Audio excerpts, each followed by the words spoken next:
నమస్తే welcome to our channel.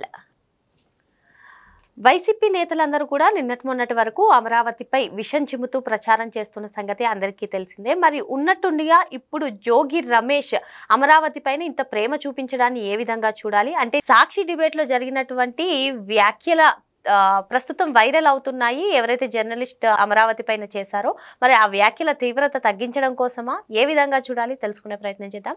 దీన్ని విశ్లేషించడానికి మనతో పాటుగా ఉన్నారు సీనియర్ జర్నలిస్ట్ దుర్గ కుమార్ గారు. నమస్తే సార్. నమస్తే అమ్మా శ్రావణి, మన పాప్కార్న్ వీక్షకులు కూడా. ఆంధ్రప్రదేశ్కు రాజధానిగా అమరావతి అనుకున్నప్పటి నుంచి కూడా వైసీపీ అమరావతి పైన ఏదో ఒక వ్యాఖ్యలు చేస్తూనే ఉంది సార్, విషం చిమ్మే ప్రయత్నం చేస్తూనే ఉంది. ఇదిలా ఉంటే సాక్షి డిబేట్లో జర్నలిస్ట్ చేసినటువంటి వ్యాఖ్యలు ఏ విధంగా అమరావతి పైన విషం చిమ్మారో, అసలు అమరావతి మహిళల వ్యక్తిత్వ హననానికి పాల్పడ్డారో అందరికీ తెలిసిందే. అసలు ఏంటి మరి ఇప్పుడు ఉన్నట్టుగా ఉండి జోగి రమేష్ మేమే వస్తాం అధికారంలోకి, మళ్ళీ జగనే ముఖ్యమంత్రి అవుతారు, జగనే ముఖ్యమంత్రి అయిన తర్వాత అమరావతిని అభివృద్ధి చేస్తాం అంటూ చేసినటువంటి వ్యాఖ్యలను ఏ విధంగా చూడాలంటారు? అసలు జోగి రమేష్ అనే వ్యక్తిని మనం ఆంధ్రప్రదేశ్ రాజకీయాల్లో ఒక విలువగల వ్యక్తిగా చూడటానికి లేదమ్మా. అతను చంద్రబాబు నాయుడు గారి ఇంటి మీద దాడి చేయటం, ఇతరుల మీద ఎట్లాంటి దుర్భాషలుగా మాట్లాడాడు, అసెంబ్లీలో కూడా మాట్లాడిన వ్యక్తి ఇవాళ నీతులు మాట్లాడుతున్నాడు. తర్వాత మీరు అన్నట్టు అమరావతికి రాజధాని మీద 2019 నుంచి 24 వరకు ఎంత విషం చిమ్మారో ఇప్పటికీ కూడా ఆయన జగన్మోహన్ రెడ్డికి సంబంధించిన ఛానల్స్లోను సాక్షి పేపర్లోను ప్రతిరోజు అమరావతికి వ్యతిరేకమైన వార్తలు ఇప్పటికీ వస్తున్నాయి. నిన్నటికి మీరు అన్నట్టు నిన్న చర్చిలో కూడా అతను అంత విషం చిమ్మితే దాని తీవ్రత తగ్గించడానికి అన్నట్టుగా ఇప్పుడు మేము కూడా అమరావతి అనే బాణి మాట్లాడుతున్నాడు. అసలు ఈ జోగి రమేష్ని ఎవరు నమ్మరు కూడా, ఎందుకంటే అతని స్థాయి ఏంటి? జగన్మోహన్ రెడ్డియే తను ఒక అమరావతిని మేము అభివృద్ధి చేస్తామని హామీ ఇచ్చి ప్రజలకి నమ్మించి వచ్చిన తర్వాత వంచి అమరావతి రైతుల్ని ఎన్ని రకాల ఇబ్బందులు పెట్టారో అంతులేదు. నిన్నటికి నిన్న మీరు ఇప్పుడు ఇంట్రోలో కూడా చెప్పారు, అమరావతి మహిళల ఆత్మ గౌరవాన్ని దెబ్బకొట్టే విధంగా తర్వాత వ్యక్తిత్వ హననానికి పాల్పడుతూ మాట్లాడారు. మళ్ళీ ఇప్పుడు వచ్చి ఇతను మేము వస్తున్నామని చెబుతున్నాడు. అంటే ఇతను ఇప్పుడు వరకు ఏదన్నా మత్తులో ఉన్నాడా, ఇప్పుడే బయటకు వచ్చాడా అన్నట్టుగా కూడా కొన్ని వ్యాఖ్యలు చేశాడు. 2024 ఎన్నికల్లో మేము 3 రాజధానుల పేరు చెప్పాం కాబట్టి ఓడిపోయాం అనడం అంటే ఇప్పుడే సడన్ గా అమరావతి ఎందుకు గుర్తొచ్చింది? ఇప్పుడు ఈయన చేసినటువంటి వ్యాఖ్యలు వైరల్ అవుతున్నాయి, ఆయనకి శిక్ష పడాలి అని చెప్పి అమరావతి రైతులే కాకుండా ఆంధ్రప్రదేశ్ ప్రజలందరూ కోరుకుంటున్నారు. ఆంధ్రప్రదేశ్ ప్రజల ఆత్మగౌరవం మీద కొట్టిన దెబ్బ. ఇప్పుడు అతను అమరావతిని వేసుల రాజధాని అన్నాడంటే అది ఆంధ్రప్రదేశ్ రాజధాని, కానీ అమరావతి అనేది అది ఒక పట్టణానికి సంబంధించింది కాదు. మీరు అన్నట్టు ఆంధ్రప్రదేశ్ ప్రజల ఆత్మగౌరవ ప్రతీక. దాని మీద అతను అంత వ్యాఖ్య చేశాడు అంటేనే నేనే ఆశ్చర్యపోతున్నా. నేను కూడా 79లో జర్నలిజంలోకి వచ్చాను, ఈనాడులో. చర్చ నిర్వహించిన శ్రీనివాసరావు గారు కూడా 77లోనూ వచ్చి ఉండాడు, మగన సీనియర్. ఆ వ్యక్తి అటువంటి మాటల్ని ఎలా అలౌ చేశాడు, తర్వాత ఆ వ్యక్తిని అప్పటికప్పుడు చర్చలోంచి బయటికి ఎందుకు పంపలేదు అన్నదే నాకు కూడా ఆశ్చర్యంగా ఉంది. ఇప్పుడు అంత సీనియర్ అయిన వ్యక్తి అటువంటి వ్యక్తిని చర్చలో ఇంకా నవ్వుతూ కొనసాగిస్తూ మీ మీద సోషల్ మీడియాలోనే కాదు అతన్ని ఉరిదీయాల్సిన అవసరం ఉంది. ఆంధ్రప్రదేశ్ అదే రాజధాని నగరంలో, ఎందుకంటే ఆత్మ గౌరవాన్ని దెబ్బకొట్టాడు కాబట్టి. అదే విదేశాల్లో కనుక అయి ఉంటే కనుక వ్యక్తుల మీద దూషిస్తే పెద్ద మాట కాదు, కానీ ఆంధ్రప్రదేశ్ జాతిని, తెలుగు జాతిని అతను అవమానిస్తూ మాట్లాడాడు. అమరావతి అనేది ఒక పట్టణం కాదు, అది ఆంధ్రప్రదేశ్ ప్రజల ఆత్మగౌరవ పతాక అనమాట. అలాంటి దాన్ని అన్నప్పుడు అతను అదే అంతకుముందు లక్ష్మీపార్వతిని ఎవరో దూషిస్తూ మాట్లాడితే విమర్శిస్తా వాళ్ళని కట్ చేసేసి వాళ్ళని ఇంకా ఎదురు దాడి చేశాడు. ఇవాళ ఎందుకు చేయలేకపోయాడు? ఒక రకంగా నాకు అతను సీనియర్ అయ్యి ఈనాడు నుంచి వచ్చాడని అంటే నేను సిగ్గుపడుతున్నా. నేను అమరావతి మహిళలకి క్షమాపణ చెబుతున్నా, ఎందుకంటే నాది కూడా కృష్ణా జిల్లానే. మాకు బాధ ఉంటుంది, ఎందుకంటే ఆయనది కూడా కేసరపల్లి. ఇప్పుడు ఆ పక్కన ఉన్నటువంటి మహిళలు వాళ్ళ పోరాటం వల్లనే ఇవాళ అమరావతి రాజధాని నిలబడింది. జోగి రమేష్ చెబుతున్నాడు మేము అమరావతిని రాజధానిగా ఉంచుతామని. నువ్వు ఉంచేదేంటి? నీ స్థాయిలో నువ్వు ఎంత పడగొట్టాలో అంత పడగొట్టడానికి ప్రయత్నించారు. నువ్వే కాదు, నీ బాస్ జగన్మోహన్ రెడ్డి మీ మొత్తం ఇలాకా అంతా చేసినా ఆగల. ఆ మహిళలు ఎవరైతే ఉద్యమం చేశారో వాళ్ళు నిలబెట్టుకున్నారు. వాళ్ళని పట్టుకుని వాళ్ళ ఆ మాట మాట్లాడాడంటే ఇవాళ వాళ్ళు ఫిర్యాదు చేశారు కాబట్టి ఇవాళ ఆ చర్చలో పాల్గొన్న ఈ ఇద్దరిని కూడా అరెస్ట్ చేయాలి, కఠినమైన చర్య తీసుకోవాలి. ఎందుకంటే ఇది చిన్న విషయం కాదు, క్రిమినల్ చర్య కాదు. అసలు ఒక రకంగా ప్రజలు ఆంధ్రప్రదేశ్లో ప్రజల ఆత్మగౌరవాన్ని ఆ విధంగా దెబ్బ కొడతాం. వీళ్ళు 3 రాజధానులు అన్నా కూడా ప్రజలు అమరావతి మాత్రమే రాజధాని కావాలని 164 సీట్లలో ప్రజలు తీర్పిచ్చారు. రేపు రాబోయే రోజుల్లో 175 స్థానాల్లో కూడా మళ్ళీ ఇస్తారు ఇలాంటి పిచ్చివాగుడు కనుక వీళ్ళు మాట్లాడుతుంటే.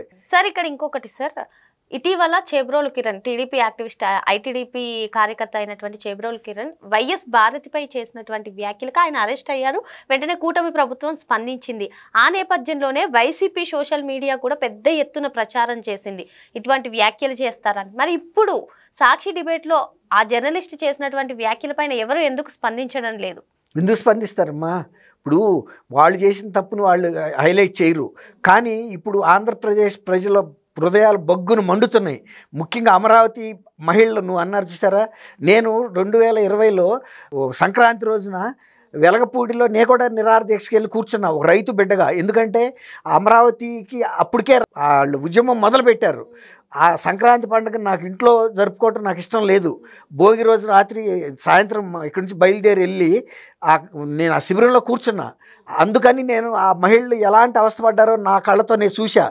ఆ రోజున భోగి రోజు రాత్రి 3 సన్నకారు చిన్న రైతులు గుండెపోటుకు గురే మరణించారు. వాళ్ళు అంతకుముందు ప్రతిరోజు ఈ వెలగపూడి నిరాహార దీక్ష శిబిరంకి వచ్చేవాళ్ళంట. ఆ రోజు ఆ 3 శవాలు కూడా తీసుకొచ్చి అక్కడ ఉంచి నివాళులు అర్పించారు. ఎంతో బాధాకరమైన సంఘటన నేను నా కంటితో చూశా కాబట్టి చెబుతున్నా. నేను మహిళలకి క్షమాపణ చెబుతున్నా. మా శ్రీనివాసరావు నాకు సీనియర్, మాకు పరిచయం అని కాదు, కానీ మా పత్రిక అంటే ఈనాడు నుంచి వచ్చిన ప్రోడక్టు అంత నీచమైనటువంటి మాటలు మాట్లాడినా కూడా ఖండించకపోవటం అనేది, ఆయన ఖండించకపోయినా నేనైనా ఖండిస్తున్నా, నేను క్షమాపణ చెబుతున్నా. ఎందుకంటే కృష్ణా జిల్లా వాసిగా ఆ జిల్లా మహిళల్ని ఎంతమంది ఎన్ని రకాల మాటలతో వేధించారో క్షోభ పెట్టారో తెలుసు. కృష్ణా జిల్లా వాడు అయ్యుండి కొమ్మినేని శ్రీనివాసరావు కూడా చేయటం యూట్యూబ్ బ్రోటస్ అన్నట్టుగా ఇతను కూడా వెనుపోటు పడవటువంటి ఆ జిల్లా మహిళలకి, అమరావతి మహిళలకి మరీ ముఖ్యంగా వాళ్ళు పడ్డన్ని అవమానాలు ఎవరు పడలేదు. వాళ్ళు జాకెట్లు వేసించారా, వాళ్ళని కాలువల్లో పడేసి కొట్టారా, తర్వాత వాళ్ళకి ఎక్కడన్నా ఫుడ్ ఏర్పాటు చేసుకుంటే ఆ యాత్రలప్పుడు దేవాలయ యాత్రలకు వెళ్తుంటే వాళ్ళకి ఆ స్థలాలు ఇవ్వకుండా రోడ్ల మీద పెట్టుకుని భోజనాలు చేశారా, వాళ్ళు పడని అవమానం ఏదైనా ఉందా? ఇవాళ వాళ్ళు సాధించుకుని ముందుకెళ్తుంటే కూడా ఇంకా కృష్ణరాజు లాంటి వ్యక్తులు అలాంటి కుక్క కోతలు కోస్తున్నారంటే కుక్కల్లాంటి వాళ్ళు ఆ మహిళలకి ఏం ఆగదో. ఆ రాజధాని అయి తీరుతుంది, వీళ్ళెవరు ఆపటానికి? ఇతను అన్నందువల్ల వేసే రాజధాని అంటే కూడా అది ఎవరు పట్టించుకోరు. ఎందుకంటే అది దాన్ని ఏమంటావు మనం, వ్యభిచారం అనేది ప్రపంచవ్యాప్తంగా ఉంది. అట్లాంటప్పుడు నువ్వు ఫలానా సాటని ఎట్లా మాట్లాడతావు? అసలు అయినా ఆ చిన్న గ్రామాలు అయ్యి పక్కింట్లో ఏం జరుగుతుందో తెలుసు. ఇంకా విలువలు ఉన్నాయి ఆ గ్రామాల్లో. నువ్వు ఇంకెక్కడన్నా పట్టణాల గురించి చెప్పు, ఓకే, నేను కూడా ఏమనవు. కానీ అట్లా మాట్లాడటం అనేది మాత్రం అతను చాలా బాధ్యతారాహిత్యం. గతంలో వంశీ మాట్లాడిన దానికన్నా కూడా ఇతను మాట్లాడింది తీవ్రత చాలా ఎక్కువ. అట్లాగే ఆ కిరణ్ మాట్లాడింది కూడా ఒక వ్యక్తి గురించే కానీ మొత్తం ప్రజల గురించి కాదు. ఇది మొత్తం ఒక జాతి గురించి మాట్లాడాడు. ఇది ఎంత తీవ్రమైన విషయం అనేది కూటమి ప్రభుత్వం కూడా సీరియస్గా తీసుకుని ప్రజల్లో ఉండే ఆవేశాన్ని అర్థం చేసుకుని వాళ్ళకి తగిన విధంగా శిక్షించినప్పుడే ఆంధ్రప్రదేశ్ ప్రజల ఆత్మ శాంతిస్తుంది. ప్రజలు వాళ్ళ కోపం కూడా కొంత ఇదవుతుంది, ఉపశమనం కలుగుతుంది. బాధ, కోపం అని కూడా నేను అన్ను, అందరికీ బాధగానే ఉంది. వాళ్ళ ఆంధ్రప్రదేశ్లో ప్రజల్లో అందరిలో ఆత్మ క్షోభిస్తుంది.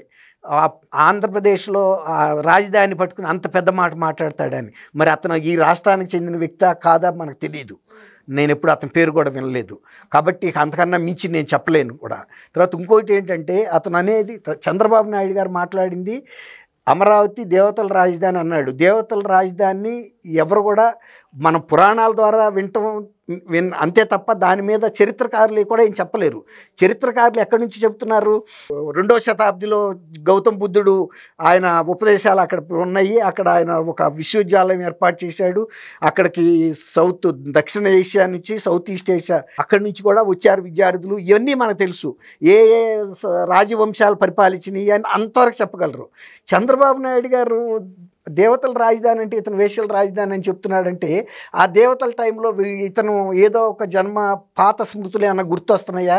ఆ టైంలో ఇతను ఆ వృత్తి నిర్వహించాడు అక్కడ ఏదైనా వేశ్య గృహాన్ని, అందుకనే అంత గట్టిగా చెప్పగలిగాడా అని కూడా నేను అనుకుంటున్నాను. మరి మొత్తానికి ఈ వ్యాఖ్యలు ఒక ప్రాంతం పైన కాదు, మొత్తం జాతి మీద చేసినటువంటి వ్యాఖ్యలని వెంటనే ఆయన పైన చర్యలు తీసుకోవాలని చెప్పి సార్ చెప్తున్నారు. Thank you sir. Thank you అమ్మ శ్రావణి, మన పాప్కార్న్ వీక్షకులకు.